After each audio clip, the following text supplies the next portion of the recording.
Shprehja urtësia e Perëndisë përsëritet vazhdimisht. Apostulli Paul thot se mesazhi i kryqit është vetë urtësia e Perëndisë. Prandaj, ne duhet ta shpallim dhe ta predikojmë këtë mesazh të kryqit, sepse ai është urtësia e Perëndisë. Përmes lajmit të mirë se Krishti u kryqëzua, Perëndia dëshiron të shpëtojë mëkatarët. Me fjalë të tjera, ungjilli i kryqit është fuqia më e madhe e Perëndisë.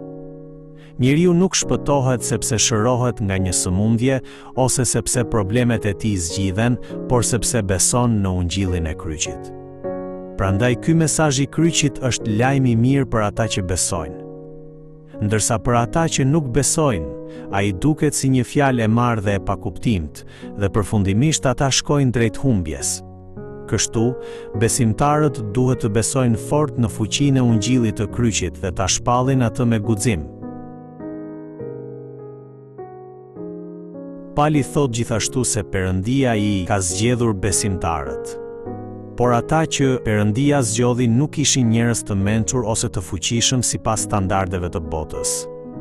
Përkundrazi, ata ishin të marrë, të dobët, të përbuzur dhe të pavlerësuar në sytë e botës.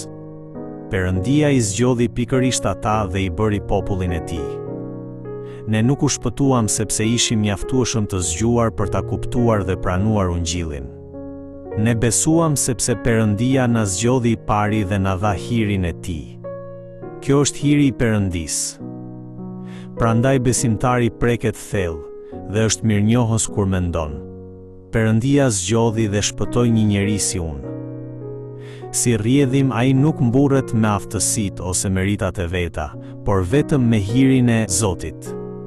Në një jetë të tillë nuk ka vend për krenari, ndjenjë inferioriteti apo dëshpërim, sepse besimtari e di se nuk mund të jetojë pa hirin e Perëndisë dhe se hiri që ka marrë është jashtëzakonisht i madh. Prandaj, në vend që të mburret me veten, ai mburret me Zotin që i ka dhënë këtë hir.